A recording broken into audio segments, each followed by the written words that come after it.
Bonjour et bienvenue à la Sauce Bitcoin, le podcast qui interviewe des Bitcoiners francophones partout à travers la planète.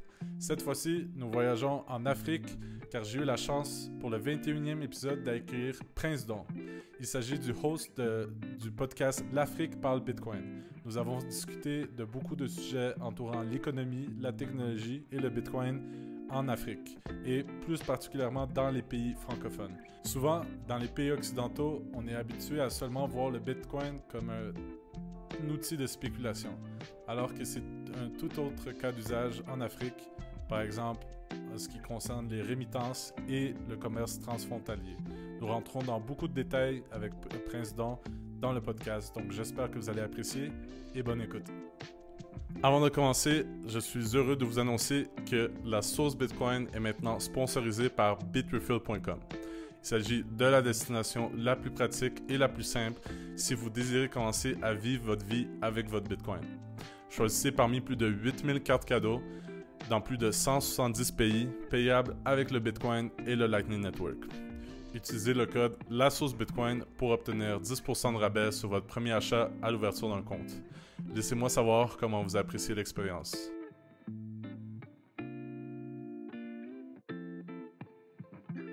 Bonjour à tous, bienvenue à la sauce Bitcoin. J'ai avec moi aujourd'hui Prince Don pour le 21e épisode, donc un épisode très spécial dans le contexte du Bitcoin. Je l'accueille aujourd'hui. Il est également un host de podcast qui parle du Bitcoin spécifiquement. L'Afrique parle Bitcoin. Je vais laisser te présenter, c'est la première fois qu'on se parle. C'est un appel où on apprend à se connaître. Donc, s'il vous plaît, si tu peux te présenter tout d'abord. Bonjour Seplik, et puis bonjour à tous tes auditeurs. Donc, moi, je m'appelle Prince Don. Je suis d'origine ivoirienne, donc je suis né, j'ai vécu, j'ai grandi en Côte d'Ivoire. Et présentement, je vis en région parisienne. Et j'ai lancé depuis un peu plus d'1 an maintenant un podcast qui s'appelle L'Afrique parle Bitcoin. Donc, l'idée de ce podcast-là, c'est de parler des usages de Bitcoin qui sont faits dans les pays africains. Essayer de faire un peu enfin, créer du contenu éducatif, pédagogique sur le sujet Bitcoin, parce que moi, personnellement, j'ai consommé énormément de contenu autour de Bitcoin et je me suis vite rendu compte que le traitement de Bitcoin, en tout cas pour ce qui en est fait dans les pays africains, était pas très juste. Il y avait énormément d'informations erronées. De la même manière, les populations qui sont les jeunes qui essaient d'accéder à l'information autour de Bitcoin n'ont pas également forcément les bonnes infos, tombe dans tout ce qu'on connaît comme scam, comme poncif autour de Bitcoin. Donc, je me suis dit que j'allais contribuer de façon très modeste à produire du contenu dans ce sens-là pour informer les gens. Donc, sur ce qu'est Bitcoin, pour ceux de la communauté qui veulent s'informer dessus, et puis surtout pour essayer de traiter l'information de ce qui se passe autour de Bitcoin dans ces pays-là. Donc, c'est un peu ça l'objectif de ce podcast-là, qui est disponible donc sur toutes les plateformes de podcast. Et puis, depuis la fin de l'année dernière, on a basculé dans une autre étape du podcast où ce sont des spaces qu'on organise tous les dimanches sur Twitter, où on se réunit entre bitcoiners africains, donc qui viennent de nombreux pays, du Cameroun, de Côte d'Ivoire, de Sénégal, du Congo, du Bénin, du Togo, donc tous les pays francophones d'Afrique, une bonne partie en tout cas, et on se réunit pour parler d'actualité, passer en revue l'actualité autour de Bitcoin, parler des projets. On reçoit aussi souvent des porteurs de projets Bitcoin dans ces pays-là qui viennent nous présenter leur projet ou l'avancement de leur projet si on a déjà traité. Et ça fait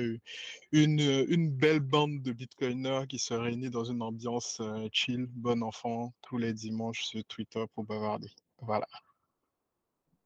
C'est cool. Et toi, personnellement, comment tu es devenu Bitcoiner? C'est quoi ton histoire? Alors, mon histoire avec Bitcoin a commencé en 2017. Donc, 2017, c'est la première fois que j'entends parler de Bitcoin, donc pendant le bull run. Et puis, je me dis que je vais y mettre des sous pour me faire de l'argent rapidement. Donc, j'aime à dire que je suis arrivé à Bitcoin en 2017 pour les mauvaises raisons. Donc, j'ai acheté un peu de Bitcoin, un peu d'Ethereum à l'époque. Et puis, j'espérais me faire des sous rapidement et ressortir. Et puis, il y a eu le bear market 2018, les cours chutent. Je me dis, qu'est-ce que j'ai fait? Je vends en panique. Et puis, je ne veux plus en entendre parler. Donc, 2018, moi, j'avais rangé ce sujet. C'était plus vraiment un sujet pour moi. J'étais passé à autre chose. Et puis, il y a eu 2020 pendant la crise Covid, donc on était en confinement et je me suis dit, bah, j'ai du temps à perdre. Donc, plutôt que de le perdre vraiment, je me suis dit, j'ai développé de nouvelles compétences, de nouvelles connaissances. Et puis très vite, je suis arrivé à Bitcoin. Et là, j'ai pris vraiment le temps. J'ai été interpellé d'abord par une vidéo sur Grand Angle Crypto, un média que j'imagine tu connais. C'était l'une des premières. Enfin, à l'époque, c'était pas Grand Angle Crypto, c'était Grand Angle. Et pour la première fois, Richard, il interviewait Sébastien Gouspillou.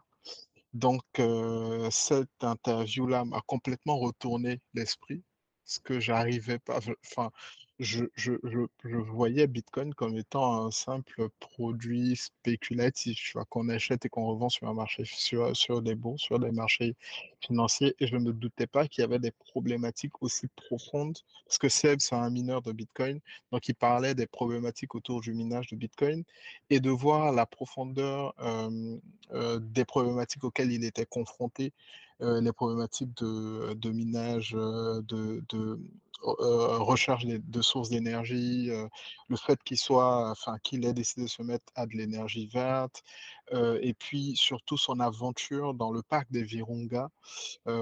Pour ceux qui ne le connaissent pas, qui ne connaissent pas son aventure, je vous invite à creuser le sujet. Moi, c'est vraiment, la première fois que je l'ai entendu, ça a piqué ma curiosité et je me suis mis c'est là que je suis rentré dans le terrier du lapin, littéralement. Donc, c'est par le minage que je suis rentré.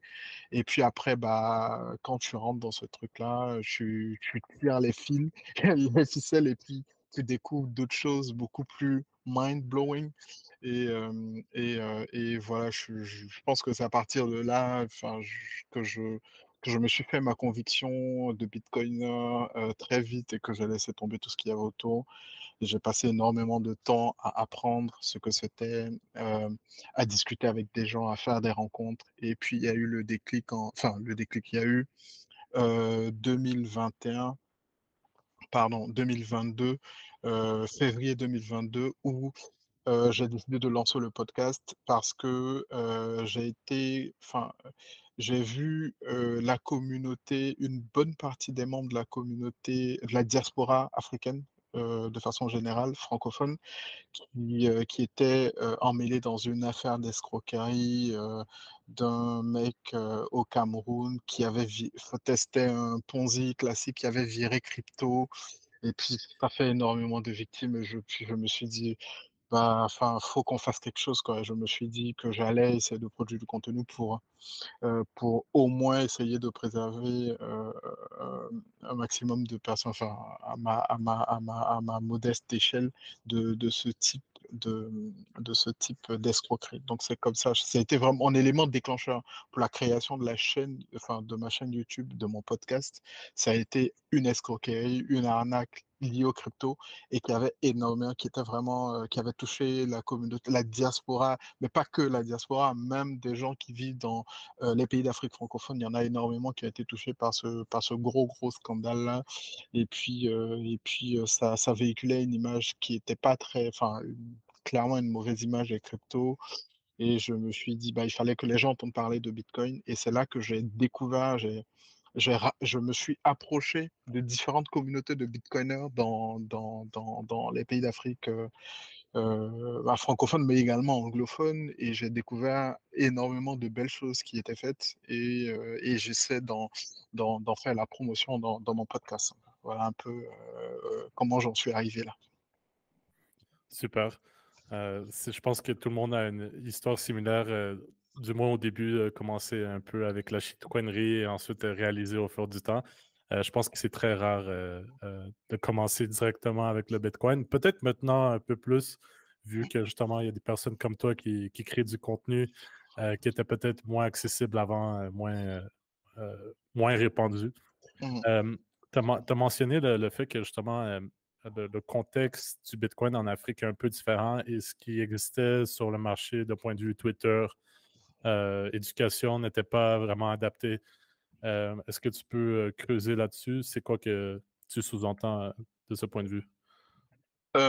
alors, le contenu que je trouvais sur les internets en rapport avec les cryptos, il était plus en rapport avec les cryptos où on parlait de trading. Du coup, la conception que les gens ont de ce sujet-là, c'est trading. Les gens associent directement Bitcoin et crypto au trading. Et pour eux, c'est le seul moyen d'interagir avec cet objet-là. Donc ça a été un des premiers biais contre lesquels j'essaie de travailler. Et puis la seconde chose, c'est le fait que, ça c'est vraiment un truc qui m'a marqué, c'est qu'en côtoyant les différentes communautés de Bitcoiners des pays francophones, enfin des pays africains de façon générale, de façon plus large, tu te rends compte que les usages qui sont faits de Bitcoin dans ces pays-là sont très différents de ce qui en est fait dans des pays, les pays de l'Ouest, en fait, des pays occidentaux. Et ça, c'est cette particularité-là, et j'ai trouvé surprenante, et puis n'était pas suffisamment médiatisée, à mon sens. J'aime bien prendre l'exemple du Nigeria. Il y a de très belles choses qui se passent là-bas. L'adoption de Bitcoin atteint des records dans un contexte assez particulier où le gouvernement a interdit Bitcoin, où il y a clairement une défiance, enfin pas une défiance, il y a clairement le gouvernement qui fait des pieds et des mains pour ralentir l'adoption de Bitcoin, mais ça a complètement l'effet inverse, qu'une population qui y va de plus en plus. Et donc, de creuser ce pourquoi les gens le faisaient, ce pourquoi les gens utilisaient Bitcoin dans ces pays-là, moi, j'ai trouvé ça hyper intéressant et j'essaie d'en parler un maximum des cas autour de la rémittance, des cas autour du commerce transfrontalier, qui sont vraiment les cas d'usage qui drive cette adoption qu'on voit dans ces pays-là. Donc, c'est vraiment, les gens l'utilisent parce que bah, c'est l'un des rares, enfin, le moyen le plus facile de se bancariser, donc d'accéder à un système financier et dans un contexte où, parce qu'il y a aussi énormément d'éléments de contexte qui permettent ça. Bah, il y a déjà la difficulté d'identification qui fait qu'il y a un terreau favorable à ça. Il y a le mobile money qui fait que bah, les gens sont habitués à ce concept de monnaie électronique qui tient dans son téléphone portable. Donc, ça fait qu'ils sont plus proches de la compréhension de ce qu'est Bitcoin. Euh, euh, et même là où on pourrait penser que l'alphabétisation pourrait être un frein à ça, bah, ça n'a pas été un frein à l'adoption du mobile money. Donc il suffit de faire des analogies, des parallèles par rapport à, à l'utilisation du mobile money qu'on y est rapidement. Et puis, la disparité de l'adoption par pays. Vraiment, tu as des pays qui ont des niveaux d'adoption beaucoup plus avancés, des cas d'usage, des startups, des entreprises, des services autour de Bitcoin qui sont beaucoup plus avancés que d'autres. Et ça, je trouve ça assez particulier, intéressant à creuser, quoi. Voilà. J'ai beaucoup de questions grâce à ta réponse. Je pense que quand tu baignes dans le monde du Bitcoin, tu es un peu au courant, par exemple, du mobile money, de ce genre de concept. Et tu as mentionné justement que les gens utilisent plus le Bitcoin en Afrique pour littéralement faire des paiements, alors que au Canada, en France, aux États-Unis, le Bitcoin est plus utilisé comme moyen de spéculation pour éventuellement faire plus de dollars, d'euros. Donc, je pense que c'est là la vraie adoption qui va arriver avec le Bitcoin. C'est vraiment dans tes pays où il y a ce besoin-là, comme tu dis, de bancariser une population qui a simplement pas accès à ces services. Mais si tu pourrais un peu élaborer sur justement le concept de money électronique grâce au téléphone. J'ai une audience qui est beaucoup 50% canadienne, donc québécois. Donc peut-être eux, ils sont même pas au courant euh, de ce type d'argent dans les pays africains. Donc si tu peux juste creuser le concept. Oui, oui, pas de problème. Alors, le mobile money, c'est un concept qui est arrivé, enfin, qui est très propre aux pays du Sud, hein. C'est un concept qu'on ne connaît pas dans les pays occidentaux. Il y a même eu des tentatives de réplique de ce concept-là, mais qui n'ont pas été, enfin, qui n'ont pas été, comment on appelle ça, qui n'ont pas été des succès. Donc, en fait, c'est apparu il y a une vingtaine d'années, je pense au Kenya. Ouais, c'est le Kenya qui a été le premier endroit. Et aujourd'hui, c'est le pays qui a le plus fort taux d'adoption de ce type de transaction.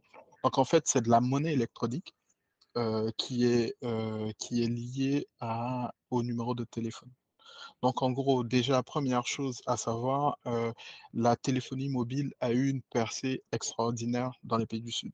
Là où les prédictions ne le voyaient pas forcément, mais très vite, en fait, tu as atteint des niveaux d'adoption du téléphone mobile qui étaient juste euh, ahurissants dans ces pays-là. J'aime bien prendre l'exemple de la Côte d'Ivoire, par exemple, le pays d'où je viens. En Côte d'Ivoire, tu as un taux de pénétration du téléphone mobile qui est de 140%. Donc, un adulte a en moyenne 1,4 téléphone mobile. Et ça s'explique par différentes choses, hein. Le fait qu'on n'est pas sûr de l'abonnement, c'est du prépayé. Donc, les gens veulent profiter des avantages des différents opérateurs. Et puis, le taux de couverture n'est pas le même par opérateur. Donc, le moyen optimal de profiter de tous ces opérateurs-là, ces concurrents-là, c'est d'avoir une puce de chacun, en fait. Donc, tu as des puces de chaque opérateur. Après, tu recharges l'une ou l'autre de ces puces-là ou de ces téléphones en fonction de ce qui correspond le mieux à ton usage. Donc, le fait, c'est ça. La base, c'est ça. Tu as une forte pénétration des opérateurs de téléphonie mobile, bien plus avancée que les banques. Donc, je pense qu'au bord de l'Afrique, on doit être aux alentours de 70-75% de taux de pénétration de la téléphonie mobile. La banque, c'est beaucoup moins. Si je prends l'exemple de la Côte d'Ivoire, on doit être aux alentours de 15-20% de taux de bancarisation. C'est pas terrible du tout. Et donc, les compagnies de téléphonie mobile se sont mises à offrir des services financiers. Donc, en gros, c'est quoi? Tu as une puce, donc chez un opérateur de téléphonie mobile. Tu as un compte qui est lié à cette puce-là, donc à ce numéro de téléphone. Et donc, il te crée une sorte de compte bancaire sur lequel tu peux mettre de l'argent électronique. Au début, les usages qu'on en faisait, c'était bah, recharger son compte d'appel. C'était les premiers usages. Donc, tu mets 10 000 francs CFA sur ton compte Mobile Money lié à ton numéro de téléphone. Et puis, quand tu as besoin de passer des appels, tu vas convertir ces 10 000 francs ou une partie de ces 10 000 francs en crédit téléphonique et puis tu peux passer des appels. Donc ça, c'était le premier cas d'usage. Et puis ensuite, tu as eu les cas de transfert d'argent. Donc les gens utilisaient bah, ces comptes mobile money pour se transférer de l'argent. C'était beaucoup moins cher que les banques ou que les systèmes de transfert d'argent qu'on connaît, Western Union et compagnie. Donc il y a eu ça. Et puis ensuite, il y a eu les cas de règlement comment ça s'appelle, de, des sociétés de services d'État. Donc, tu peux régler ta facture d'eau, d'électricité, ta facture de télévision, d'abonnement et à Canal+, à la Poste, ce genre de choses. Et puis, bah, là, ça a été vraiment le truc qui a boosté l'adoption. Quand les gens se sont rendus compte que euh, plutôt que de perdre le temps dans des files d'attente à la queue, à la caisse de la compagnie de téléphonie, d'électricité pour régler sa facture, bah, il te suffit juste de recharger ton compte Mobile Money et puis en composant un code, c'est ça qu'on appelle le USSD. Donc, typiquement, tu vas faire par exemple, dièse 122 dièse, puis un numéro de téléphone, ensuite un montant à transférer, dièse, et puis tu mets un code et tu appuies dièse, tu renvoies. Tu as pas besoin d'internet, c'est vraiment, le réseau, de téléphonie là et comme ça, tu envoies de l'argent à quelqu'un et comme ça, tu règles une facture. Ça a vraiment été moi, je pense que c'est vraiment de là que l'explosion est partie.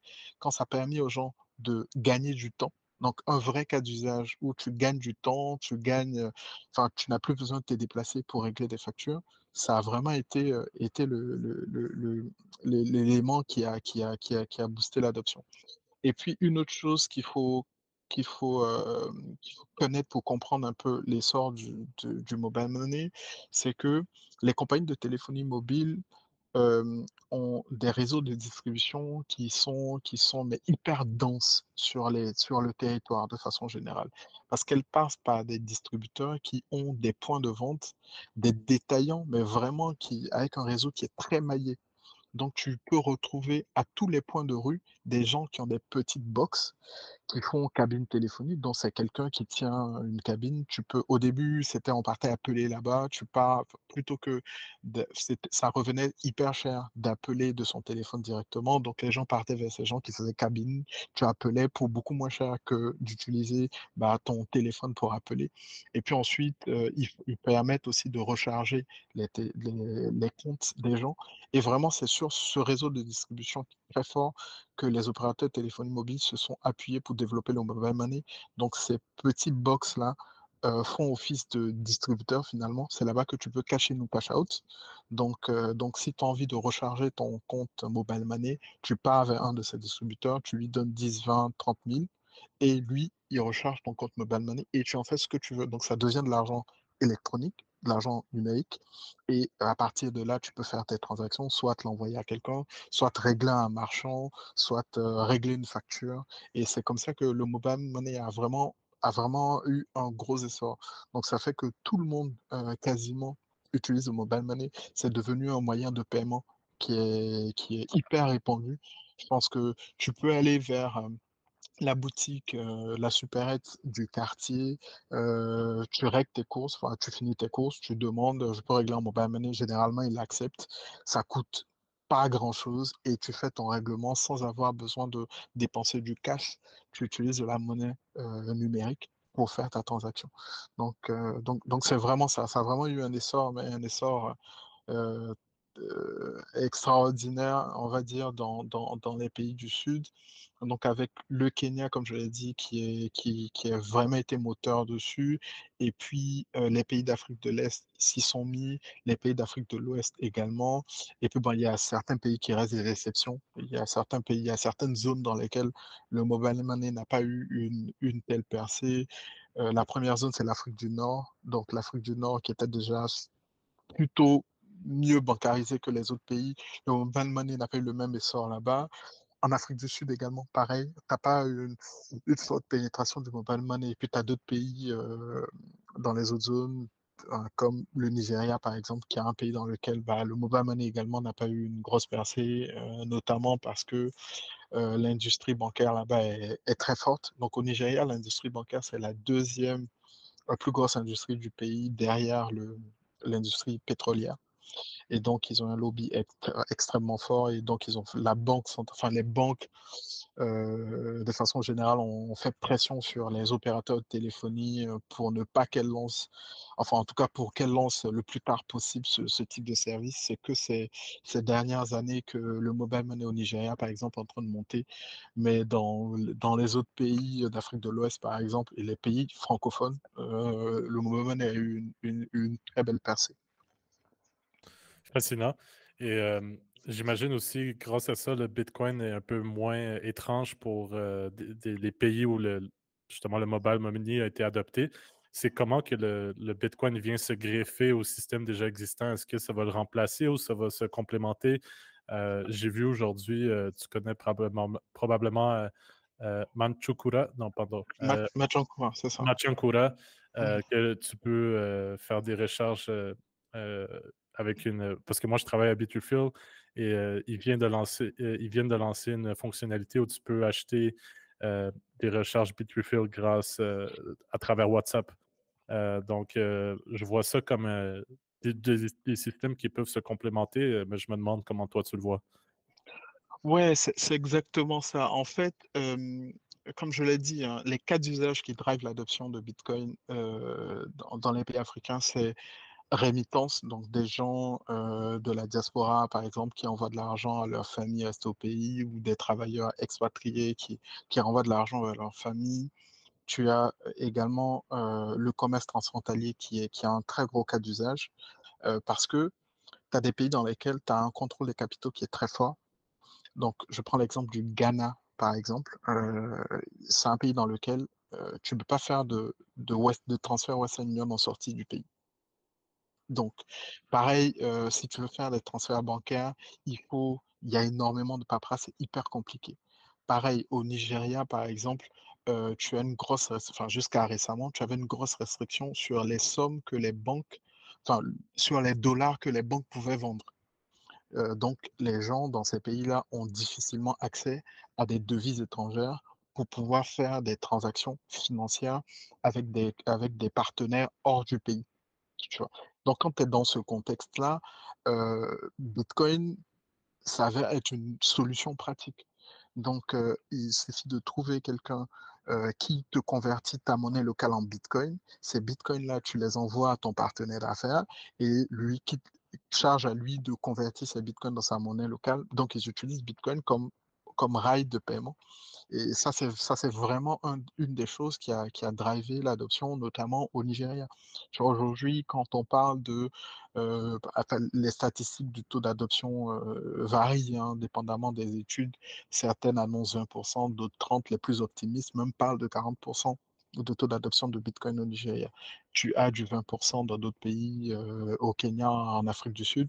Et pour moi, un des cas d'usage, enfin, une des choses que les gens utilisent le plus Bitcoin, une des choses pour lesquelles les gens utilisent Bitcoin, c'est le commerce transfrontalier. C'est des hommes d'affaires, c'est des commerçants qui utilisent Bitcoin parce qu'ils n'ont pas d'autre choix, ils n'ont pas accès au dollar, ils n'ont pas accès à l'euro ou à d'autres monnaies fortes.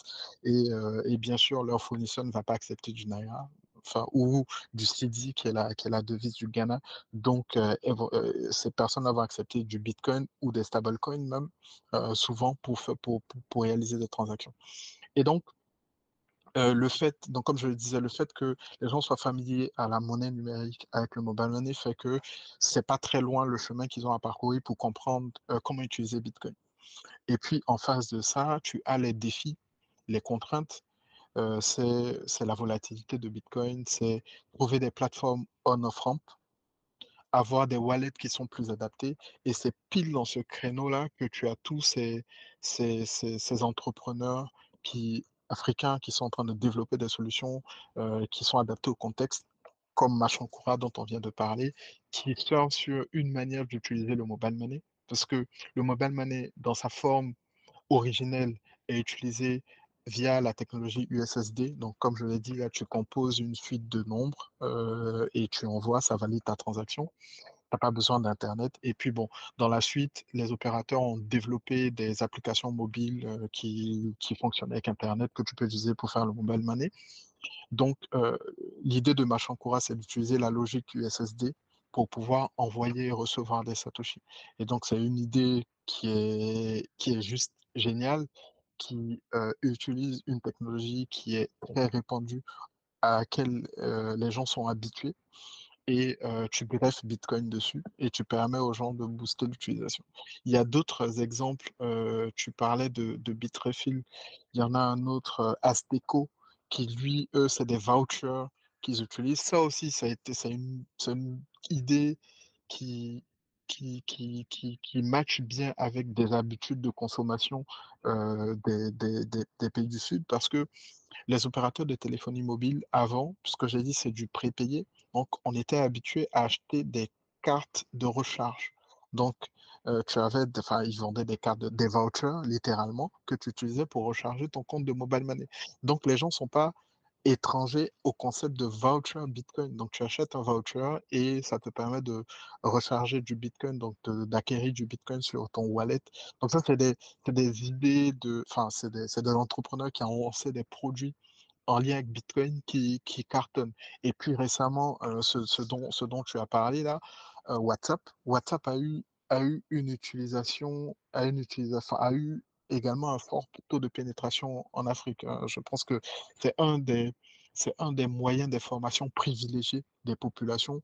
Bah, les potins, les rumeurs, enfin, les groupes WhatsApp, c'est quelque chose d'hyper répandu.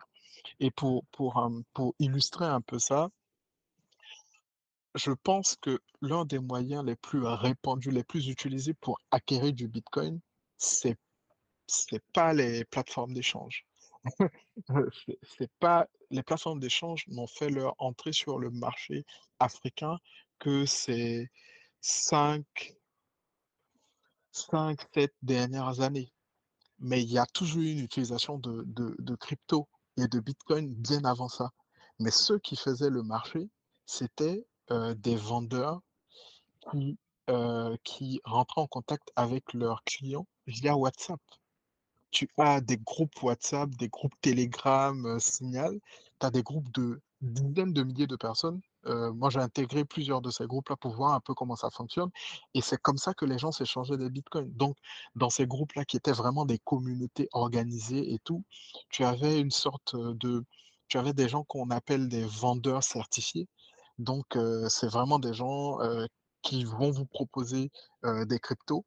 Et puis, tu rentres en contact avec lui en DM, tu lui dis, tu as besoin de 10 000 francs, de 20 000 francs, de 50 000 francs de Bitcoin, il va te fixer son cours USD, et puis en fonction de ça, bah, tu lui envoies l'argent, soit par mobile money, soit vous vous croisez au coin de la rue, tu le payes en espèces, ou par virement bancaire pour les rares personnes qui ont accès à ce type de... Mais c'est vraiment plus par mobile money, et vous faites la transaction mobile money, la personne te renvoie tes cryptos sur l'adresse que tu lui donnes, avec tous les risques que ça comporte. C'est bien parce qu'il y a eu des cas d'arnaque, de fraude de personnes qui faisaient la promesse et qui n'envoyaient pas des gens, qu'il y a eu ce système d'autodéfense là, qui consistait par le groupe, qui consistait à ce que le groupe désigne des vendeurs certifiés, donc des gens en qui on a confiance, avec qui tu peux discuter et puis faire tes échanges de crypto-monnaies.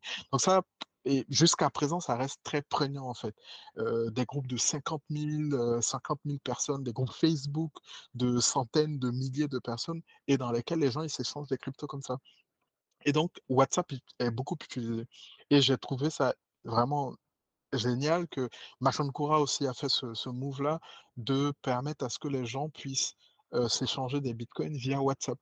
Et je comprends que c'est un peu ça qui est en cours avec Bitrefill aussi. Et je trouve que ça, c'est une très belle adaptation de produits qui répondent à des usages ou du moins à des habitudes de consommation des pays africains et qui vont aider à répandre un peu plus l'usage de Bitcoin, quoi. Super, donc vraiment, pair à pair, c'est la clé en Afrique. Ouais. J'imagine que les échanges comme Hodl Hodl, tout ça sont assez populaires ou c'est vraiment les groupes WhatsApp uniquement qui sont assez fonctionnels. Il y a aussi Paxful. Je sais qu'il y a une grosse histoire avec Paxful maintenant avec, je ne sais pas c'est quoi les détails, pourquoi l'un des fondateurs a quitté, mais peut-être tu as des potins là-dessus. Alors, euh, des solutions comme Huddle Huddle, Bisq, c'est pas des solutions que moi, en tout cas, j'ai vues, pardon, très répandues. Par contre, Paxful a fait une très belle percée sur le marché avec son modèle d'échange P2P. J'ai même entendu dire que serait dessus que pas mal d'autres exchanges plus réputés ont copié ce modèle-là pour en faire en fait leur, euh, leur plateforme, enfin, ont copié ce modèle pour faire leur plateforme d'échange P2P.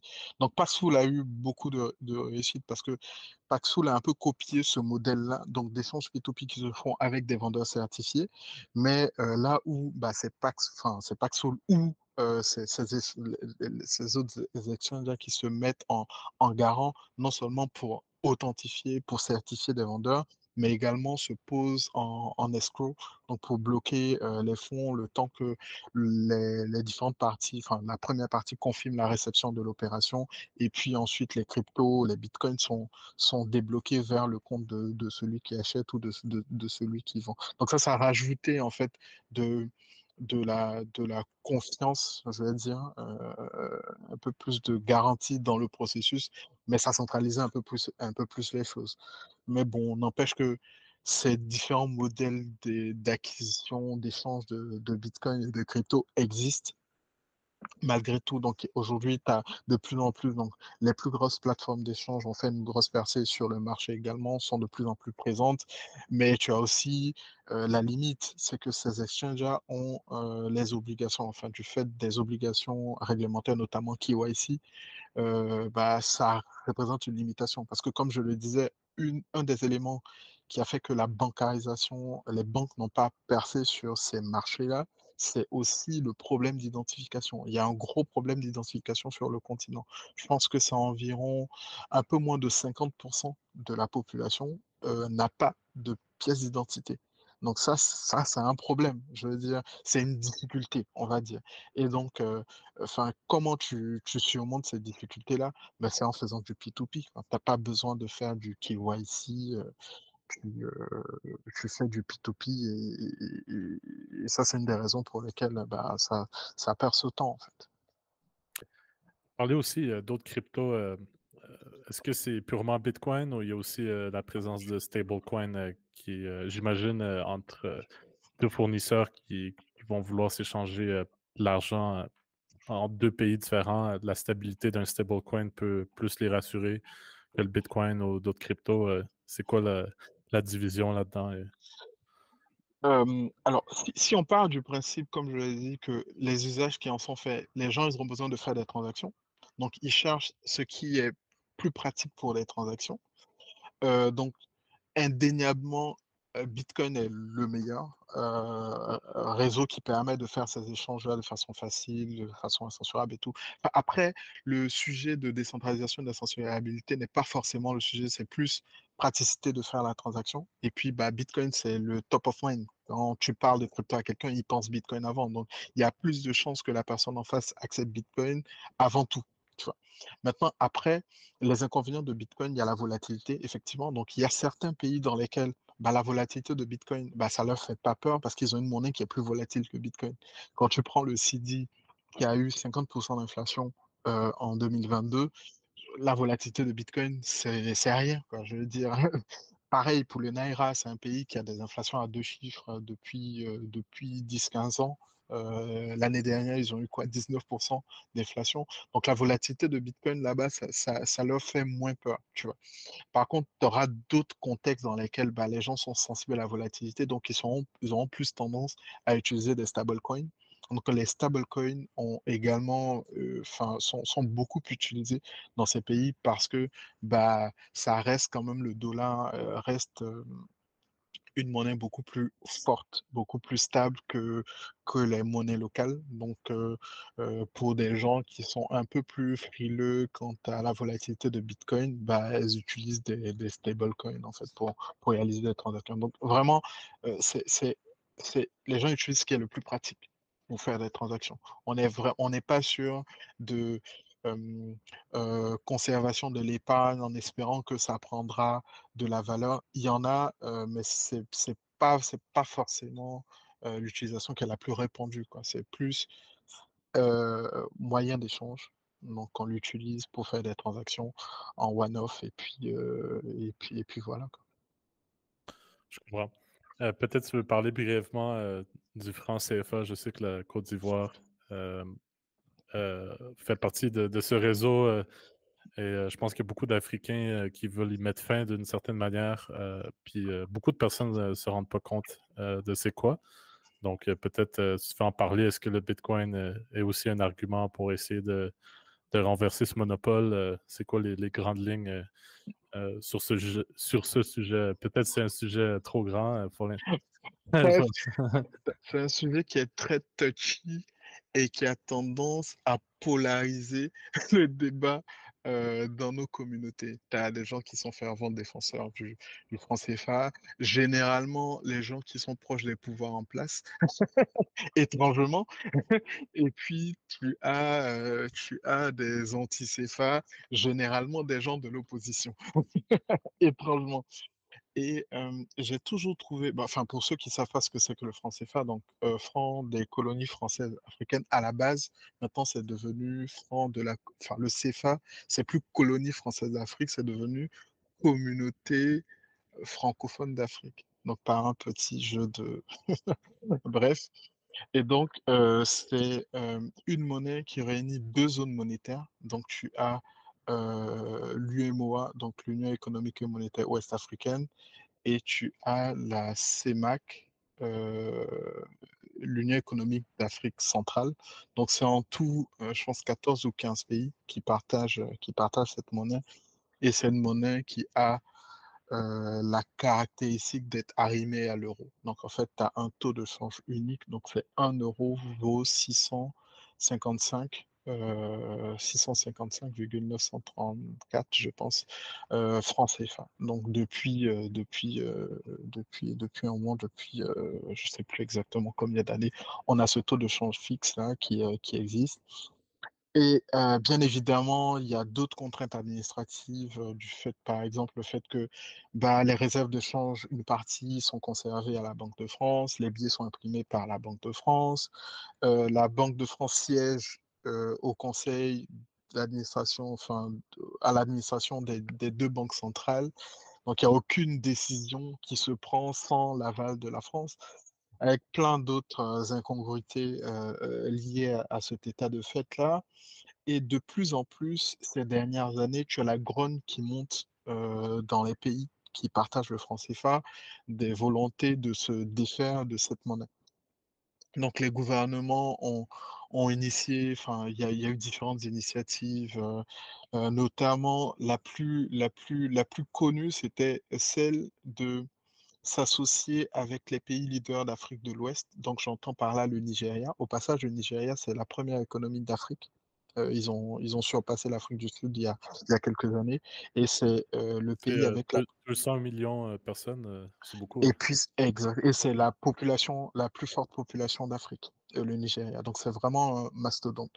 Donc l'initiative, c'était drivé par le Nigeria, qui fait partie de la zone d'Afrique de l'Ouest qu'on appelle CEDEAO. Donc, le Nigeria et le Ghana devraient prendre le lead sur la monnaie régionale d'Afrique de l'Ouest, avec la Côte d'Ivoire comme côté francophone. Et puis, ça devait associer vraiment tous les pays d'Afrique de l'Ouest qui devaient se réunir pour faire une monnaie. Le nom même de la monnaie avait déjà été trouvé. Ça devait s'appeler l'ECO. Et puis, il y avait des objectifs de convergence. Enfin bref, tu vois un peu le genre de choses là, pour arriver à lancer cette monnaie-là dans un horizon de 5 10 ans. Et puis, il y a eu différentes tractations qui ont eu lieu, avec notamment une déclaration du président ivoirien il y a quelques années qui lançait un projet de renommage du franc CFA et de faire évoluer les règles du franc CFA, notamment supprimer le fameux compte d'exploitation là, supprimer le poste de... Enfin bref, il y a plein de compromis qui allaient être faits parce que la jeunesse des pays africains se levait de plus en plus contre ce système-là. Et la chose que moi j'ai toujours trouvé étrange depuis que je connais Bitcoin, c'était étrangement tous ces économistes qu'on connaît qui écrivent des bouquins qui font de grosses thèses anti-CFA. Je trouvais vraiment étonnant que personne ne s'intéresse au sujet Bitcoin. Alors que pour moi, je dis quand tu comprends Bitcoin, je te dis que c'est euh, c'est euh, c'est la solution toute trouvée, tout du moins la solution de transition qu'on pourrait utiliser pour sortir de ce truc-là, en prenant exemple sur ce qui se fait au Salvador. Parce que finalement, le cas du Salvador, la configuration du Salvador n'est pas très éloignée de la configuration des pays africains. Ils n'ont pas de monnaie propre. Le Salvador utilise le dollar. Donc, enfin, le franc CFA, finalement, c'est peg à l'euro, donc c'est un peu comme de l'euro. Donc, la politique monétaire n'est en rien faite pour t'avantager. Tu l'as subi de plein fouet. C'est ce qui est décrié par les anti-CFA. Et il y en avait très peu des économistes, des gens qui étaient vocaux sur ce sujet-là, qui s'inspiraient ou qui donnaient l'air de s'intéresser à ce qui se passait au Salvador.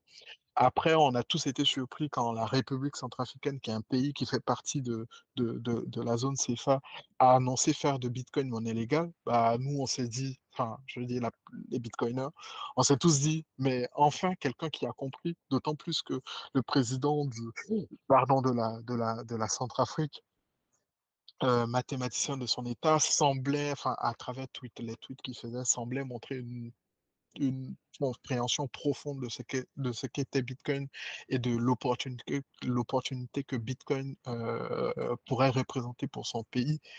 On a vu ce qui s'est passé, on l'a accueilli avec beaucoup d'espoir. Malheureusement, il a pris la route, enfin l'État, je vais dire, a pris la route des shitcoins en, euh, en créant une crypto nationale pour essayer de lever des fonds, en faisant des promesses mirobolantes aux investisseurs étrangers qui achèteraient leur crypto-monnaie. En fait, on se rend compte que euh, cette crypto-là avantageait plus des riches fortunés étrangers qui, en plus d'avoir des avantages, donc la nationalité, les avantages pour acquérir des terrains enfin, sur le territoire, mais aussi la tokenisation des matières premières. Enfin bref, il est parti dans tout ce qu'on connaît comme verbatim autour des cryptos, en fait. Et le projet, ça a été juste un gros flop, quoi. Il a levé enfin, des miettes pour un étage. Je pense que c'était 1 million ou 2 millions de dollars. C'était 3 fois rien. Et puis, bah, il y a eu des difficultés. Il y a eu des mesures anticonstitutionnelles dans ce projet-là, notamment le fait d'octroyer la nationalité à quelqu'un qui payait. Donc, en fait, c'est anticonstitutionnel. Donc, ils ont été retoqués dessus par le Conseil constitutionnel, je crois.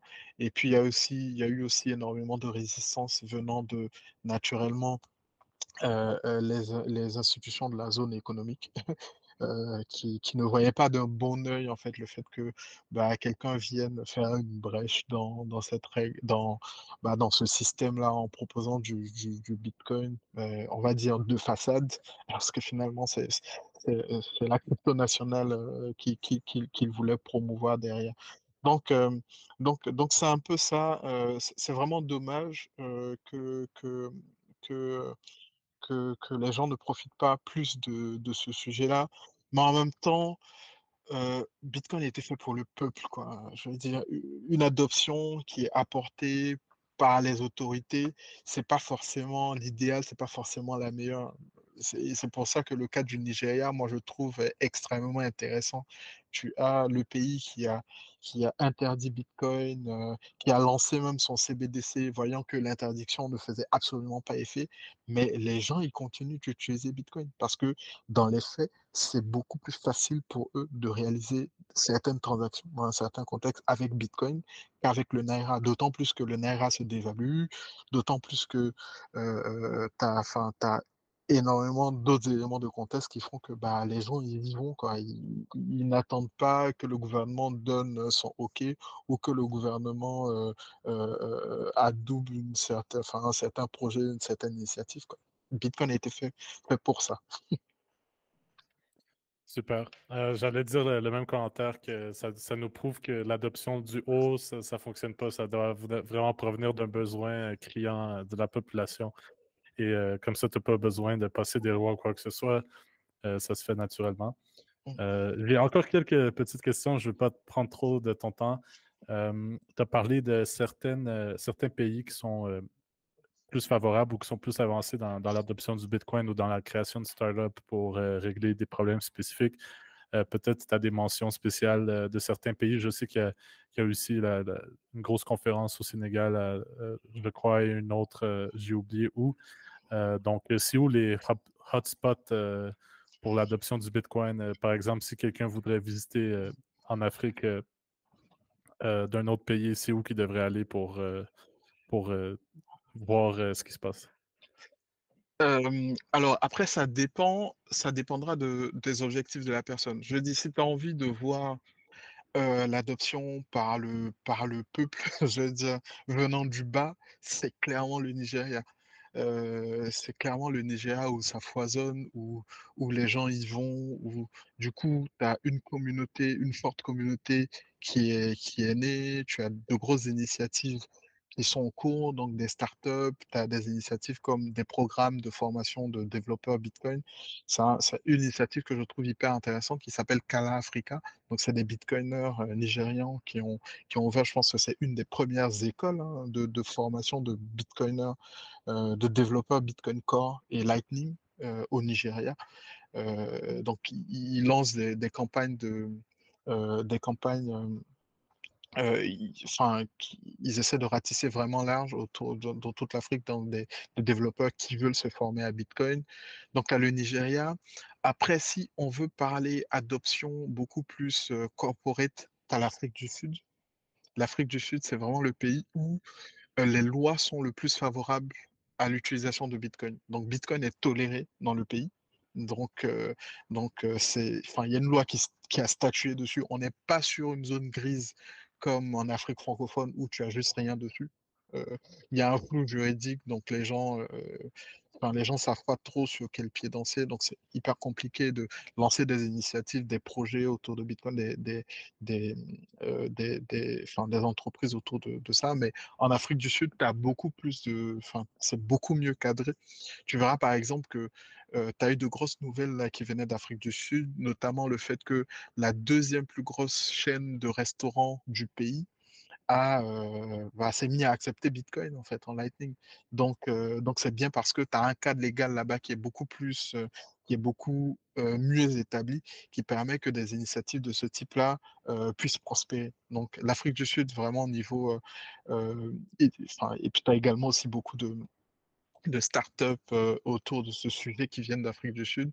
Bashankura, par exemple, c'est Kokatso qui a l'initiative de ça. Je pense que c'est un développeur sud-africain qui a l'initiative de ça. Donc, des initiatives comme Azteco, il me semble que c'est quelque chose qui est très porteur aussi depuis l'Afrique du Sud. Et puis après, tu as d'autres pays. Tu as le Kenya aussi où tu as énormément d'initiatives et beaucoup d'adoptions. Je pense notamment à une initiative comme le Gridless, qui est une entreprise de mining de Bitcoin basée au Kenya.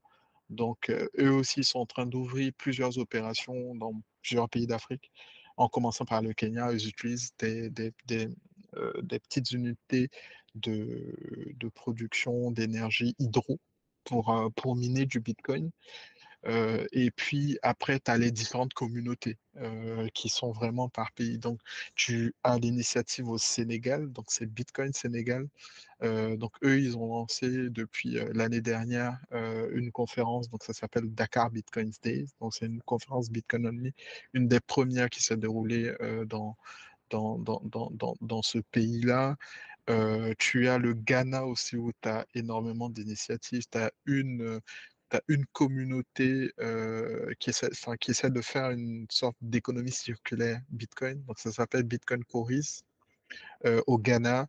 Et puis tu as des initiatives comme la conférence Africa Bitcoin Conference. Elle est réalisée, enfin, elle se tient au Ghana. Donc c'est la conférence Bitcoin à laquelle il y a eu les stars internationales qu'on connaît de Bitcoin, donc Jack Dorsey, Jack Mallers qui ont été l'année dernière.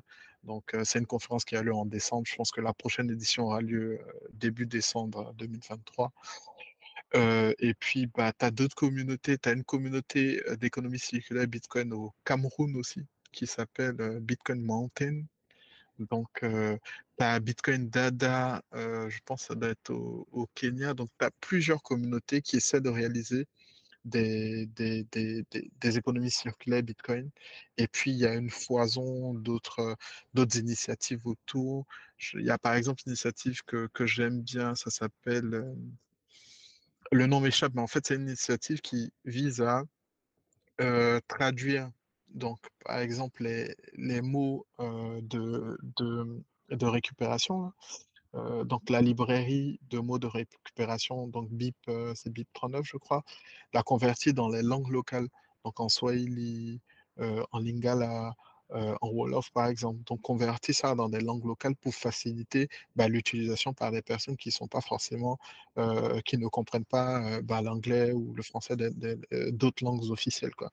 Donc tu as énormément d'initiatives de ce type-là où tu as des entrepreneurs, des bitcoiners africains qui se saisissent du sujet et qui vont créer le pont pour faciliter l'usage, pour adapter l'usage de Bitcoin au contexte dans lequel ces personnes vivent. Et c'est des choses que je trouve particulièrement remarquables, en tout cas. Super, j'ai beaucoup d'entrevues à faire pour la sauce Bitcoin. Si tu peux me présenter à certaines personnes, ça serait cool. Sans problème, je pourrais te filer des contacts, t'inquiète. Cool, parfait. Euh, Peut-être, je ne veux pas terminer sur une note difficile, mais c'est un peu difficile à éviter comme sujet, tout ce qui se passe au Niger en ce moment. Euh, le fait que peut-être le Niger recherche un peu plus d'indépendance de la France. Euh, pour t'avouer, je suis plus ou moins courant du contexte, donc je ne sais pas si tu as quelque chose à commenter là-dessus, mais j'ai trouvé ça intéressant vu que justement le Niger comme refusé l'accès à l'or du Niger et tout. Donc, est-ce que c'est un risque pour toi pour qu'est-ce que tu penses de ça? Alors, la situation au Niger, elle est très complexe. Je dis, je viens de Côte d'Ivoire. On s'est retrouvé, enfin, la Côte d'Ivoire, c'est un pays qui est plutôt tranquille, qui était plutôt réputé pour la stabilité et son élan de développement. Et puis, en 99, il y a eu le premier coup d'État qu'a connu le pays, et depuis, c'est parti en sucette. Le pays a mis une vingtaine d'années pour se remettre de ça, parce qu'il y a eu un enchaînement d'événements tristes, rébellions, guerre, une petite guerre civile et tout. Et moi, je les ai vécus, tous ces événements. Donc, enfin, quand je vois les événements qui sont en train de se dérouler au Niger, j'essaie de les prendre avec beaucoup de recul. Et justement, ce matin, je m'apprêtais à faire un tweet dessus parce que finalement, on voit, enfin, la vision que moi j'ai, il y a deux camps qui sont en train de s'affronter. Donc, d'un côté, tu as des soldats qui ont fait un coup d'État, clairement pour leurs intérêts personnels. Je veux dire, enfin, ça ne souffre d'aucun doute, en tout cas de mon point de vue. Et puis, ils essaient de légitimer en fait leur forfait en utilisant la rhétorique anti-française, en utilisant la rhétorique souverainiste, tu vois. Et puis derrière, ils n'hésitent pas à, comment dire ça, à utiliser aussi, à exhiber la menace Wagner et de la Russie. Donc, tu as ça d'un côté, avec plein de gens qui soutiennent et que je comprends parfaitement derrière, parce qu'ils utilisent des rhétoriques qui sont très fortes et qui parlent à énormément de personnes. Tu vois, quand on parle des gens qui ont envie de sortir du franc CFA, qui ont l'impression qu'ils sont exploités par la France, par les États-Unis, parce qu'ils extraient les matières premières sans forcément, enfin, pas au juste prix, j'ai envie de dire. Donc ça, tu as ça d'un côté. Et puis de l'autre côté, tu as bah, le président qui a subi le coup d'État, du coup qui est, euh, qui est tenu captif par ceux qui ont fait le coup, qui appelle à l'aide. Donc en gros, tu as la CEDEAO, l'organisation régionale, euh, mais aussi la France et les États-Unis qui, qui ont comme soutien, donc qui prétextent bah, euh, comment on appelle ça, bah, le fait que bah, le respect constitutionnel, donc en gros, qui invoque le respect constitutionnel pour condamner le coup d'État, chose qui est étrangement dissonante avec le fait que bah, il y a quelques mois, il y a eu un coup d'État dans un pays à côté, le Tchad. Et le coup d'État, là, il a eu l'adhésion de la France. Tu vois, c'est d'autant plus incompréhensible qu'on a l'impression qu'on fait du deux poids, deux mesures. Là où bah, les personnes qui sont plutôt favorables à ce qu'on fait bah, sont renversées. Là, on soutient pas le coup d'État. Quand dans d'autres contextes, ça a été l'inverse, bah, personne n'a rien dit, bah, le putschiste, il est au pouvoir depuis 1 ou 2 ans, je crois maintenant, et puis tout va bien. Donc, en fait, je vois 2 camps qui sont en train de s'affronter. Au fond, chacun pour ses intérêts personnels, il y a personne qui pense au peuple. Enfin, après, tout le monde prétend penser au peuple nigérian. Mais quand tu dis, parce que la CEDEAO, qui est l'organisation régionale, a lancé un ultimatum comme quoi il y aura une force armée qui va venir déloger les putschistes. Mais c'est une déclaration de guerre, littéralement. C'est-à-dire que tu as d'autres pays, donc le Nigeria, le Sénégal, la Côte d'Ivoire, qui ont donné leur accord pour participer à la force d'intervention, qui vont rentrer dans un autre État. C'est une guerre qui risque d'avoir lieu derrière. Enfin, à quel moment on pense au peuple, en fait? Donc, moi, j'ai l'impression de voir en face 2 camps qui sont en train de s'affronter. Enfin, guerre idéologique, les gens invoquent plein de raisons, invoquent notamment le souci du peuple, mais dans les faits, ce qu'ils font, et c'est pour leurs intérêts personnels, et je trouve ça extrêmement dommage. Et c'est pile dans ça que moi, je vois comment, et je trouve dommage que la question du Bitcoin ne soit pas beaucoup plus prise au sérieux par les gens qui ont envie de sortir de l'impérialisme que subissent ces pays-là. Et je trouve vraiment extrêmement dommage que le sujet soit pas plus discuté, que les forces vives du pays, à commencer par les gens qui s'opposent de façon très véhémente au franc CFA, n'explorent pas plus la piste Bitcoin. En tout cas, c'est la lecture que moi j'ai de ce qui est en train de se passer au Niger actuellement. Et puis j'espère qu'on trouvera la solution j'ai envie de dire, la solution du dialogue, en fait, qu'on n'en arrivera pas au conflit, parce que c'est la pire des choses à faire, en fait. Entrer dans un conflit, pour l'avoir vécu en Côte d'Ivoire, c'est extrêmement de gâchis. Et puis, c'est énormément d'années que ces pays-là vont perdre également. Bah, déjà qu'ils sont pas les mieux lotis, en fait, en termes de développement et de niveau de vie des populations. Ah, merci, merci pour partager cette information. Je pense que c'est toujours ça la conclusion, c'est que tu as des pouvoirs qui se combattent, mais c'est la population qui en souffre. Et ouais, c'est dommage que le Bitcoin, ça serait mieux de prévenir plutôt que guérir. Euh, mais bon, je pense que grâce à des personnalités comme toi, peu à peu, pour les gens qui sont prêts à écouter, du moins les premiers, ils peuvent commencer à s'en sortir d'une manière ou d'une autre. Peut-être pour terminer, c'est quoi la suite pour toi euh, du point de vue du podcast? Est-ce que tu es, à temps plein dans le Bitcoin ou comment tu vois ton avenir dans cet univers? C'est quoi ton rêve, mettons, de travailler pour une compagnie, de faire une startup? Peut-être c'est un secret, mais tu peux donner un peu de sauce là. Alors, bah, le podcast, moi, je le fais plus sur mes heures perdues. Ces temps-ci, j'ai beaucoup moins de temps à consacrer au podcast. C'est pour ça que les épisodes, du coup, ils ne sortent pas depuis un moment. Je me focalise sur les discussions qu'on a, qui sont enregistrées par ailleurs, et je pourrais éventuellement en faire des épisodes que je diffuserai plus tard. Mais j'étais également passé à une autre étape de mon projet, dans laquelle je réalisais des sortes de sessions d'information, de programmes autour de la compréhension de Bitcoin à l'endroit des étudiants. Donc, j'ai approché des écoles, des universités en Côte d'Ivoire, où j'ai eu à donner des petites présentations autour de Bitcoin. Et ça, c'est vraiment la chose qui me tient le plus à cœur, quoi, d'aller un peu plus loin dans ce type d'initiative-là. Après, bah, enfin, on a pu réunir un petit noyau de Bitcoiners ivoiriens autour duquel on est en train de bosser sur des projets à venir, éventuellement une conférence Bitcoin, faire beaucoup plus de meet-up, ce genre de choses-là.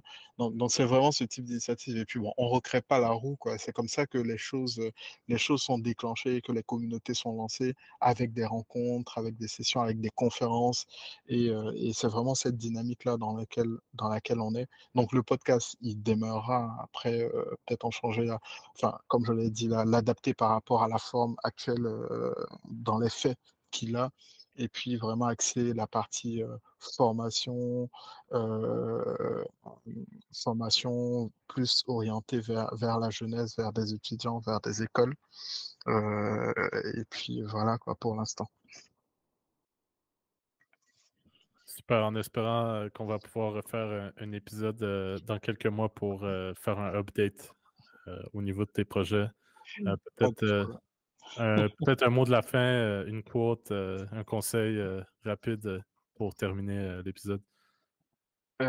Alors, je vais terminer par les trois gimmicks que moi, je ne cesse de dire aux gens sur Twitter à chaque fois que des gens m'interpellent à propos de Bitcoin. Trois choses. Bitcoin, notre crypto. Vraiment, enfin, je suis dans une communauté où enfin, il y a énormément de désinformation et répéter sans cesse aux gens que l'innovation, c'est Bitcoin, il y a très peu d'intérêt dans les cryptos. Donc, je cesse de le faire. Donc, je vais le faire à nouveau sur ta chaîne, même si je suis persuadé que tes auditeurs, c'est plus des Bitcoiners.